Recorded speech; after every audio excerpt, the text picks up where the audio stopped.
Mobility and Orientation Training. Dan huwa proġett li għaddej bħalissa fiċ-Ċentru Ċiviku ta' Birkirkara għal persuni neqsin mid-dawl, issussidjat mill-fondi li nġabru fl-Istrina.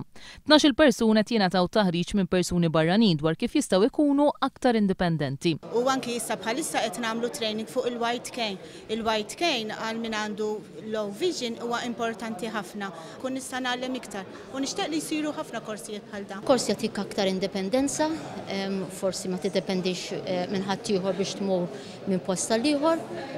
Naħseb kien interessanti għalina għax talimna ħafna skills u techniques anke biex inti you travel safely from one place to another. Waqt żjara fiċ-Ċentru Ċiviku ta' Birkirkara, il-President ta' Malta George Abela ħabbar li ser ikun qed jiffinanzja kampanja ta' riklamar biex il-pubbliku jkun aktar konxju ta' ħtiġijiet ta' persuni neqsin mid-dawl. Appella lid-diriġenti ta' trasport pubbliku biex jassiguraw li dejjem taħdem il-PA system li tindika fejn tkun waslet il-karozza tal-linja. Anke fl-istejġ għandu jkun hemm din is-sistema fejn jinstema' n-numru tal-karozza li tkun waslet.